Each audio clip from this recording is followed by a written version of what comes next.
এবার অনেকে জিজ্ঞেস করেন, হুজুর রোজা ভঙ্গের কারণগুলি কি কি কি কারণে রোজা ভাঙে? এক ছেলে জিজ্ঞেস করতেছে গেমস খেলে রোজা ভাঙবে কিনা। তাই বললাম না, রোজা ভাঙবে না, তবে তোমার আমলে ঘাটতি হবে। কারণ মাহে রমাদানে সুযোগী যা পড়বা সবকিছু ডাবল ডাবল বাড়িয়ে দিবেন কে?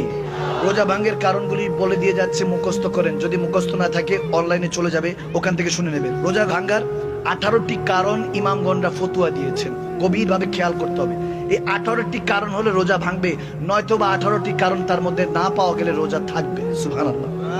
প্রথমটা, ভুলে খাওয়া বা পান করার পর রোজা ভেঙে গেছে মনে করে আবার ইচ্ছাকৃতভাবে খাওয়া বা পান করা, তাহলে রোজা ভেঙে যাবে। দ্বিতীয় কারণ, বিড়ি সিগারেট হুক্কা সেবন করলে। বলে হুজুর এটা তো পান করিনি, স্মোকিং।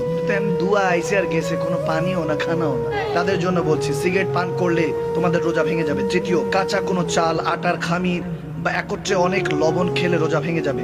এমন কোনো বস্তু খাওয়া যা সাধারণত খাওয়া হয় না, যেমন কাঠ, লোহা, কাগজ, পাথর, মাটি, কয়লা ইত্যাদি, রোজা ভেঙে যাবে। 5, পাথর, কাটামাটি, কঙ্কর, তুলা, সুতা, তৃণলতা, খড়কুটো ও কাগজ গিলে ফেললে রোজা ভেঙে যাবে।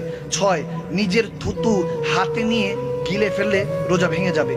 ভুলে স্ত্রীর সাথে সহবাস করার পর রোজা ভেঙে গেছে মনে করে আবার স্ত্রীর সাথে সঙ্গ জ্ঞাপন করলে, সহবাস করলে রোজা ভেঙে যাবে। এবং ফতুয়া স্বামীর মধ্যে এটা এসেছে 3য় খণ্ডে। 8 নম্বর শুনেন, কানে বা নাকের ছিদ্র দিয়ে তরল ওষুধ দিলে তাহলে রোজা ভেঙে যাবে। 9, দাঁত দিয়ে রক্ত বের হলে যদি তার থুতুর যে পরিমাণ বেশি হয়, থুতুর যেরকম রক্ত বের হচ্ছে থুতুর থেকে একটু বেশি, ওটা যদি আপনি গিলে ফেলেন তাহলে রোজা ভেঙে যাবে। 10, মুখে পান নিয়ে ঘুমিয়ে গেলে এবং সে অবস্থায় সুবে সাদিক হয়ে গেলে রোজা হবে না, রোজা ভেঙে যাবে।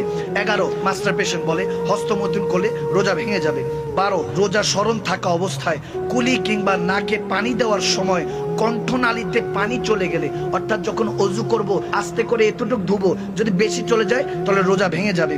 14, রাত মনে করে সুবে সাদিকের পর সেহরি খাইলে রোজা ভেঙে যাবে। এখানে আবার অনেকে বলে যে হুজুর আজান দিলে কি সেহরি করা যাবে কিনা? আজানের সাথে সেহরির কোনো সম্পর্ক নাই, ওটা হলো সুবে সাদেকের হিসাব করতে হবে। অনেক সময় আজান এক জায়গায় আগে দেয় পরে দেয়, টাইমিংটা হলো আপনাকে দেখতে হবে যে আজানের ওয়াক্ত কখন। ওই সুবে সাদেক হওয়ার আগ পর্যন্ত আপনার সেহরি চলবে। তবে আজান চলাকালীন অবস্থা অনেকে খায়, তাড়াতাড়ি শেষ করে ফেলতে হবে। যে আজান হয়ে গেছে সমস্যা নেই, মাদানী হুজুর বলছে আজানের পরও খাওয়া যাবে, এরকম হলে চলবে না। 15, ইচ্ছাকৃত ভাবে বমি করা বা বমি আসার পর তা গিলে ফেললে, যদি অনেক সময় অসুস্থতার কারণে বমি চলে আসে। আবার এখানে একটা বিষয় আছে, ইমামগণরা বলেন যদি রক্ত কোথাও কেটে গেল, কোথাও আঁচড় খেয়ে গেলাম বা কেটে গেল, রক্তটা যদি এখানে স্টপ থাকে অর্থাৎ প্রবাহিত না হয় তাহলে রোজা থাকবে। রক্তটা যদি প্রবাহিত হয় কিংবা যদি মুখের থেকে বমি বের হয়ে যায় তাহলে রোজা ভেঙে যাবে। 16, সূর্যাস্ত হয়ে গেছে মনে করে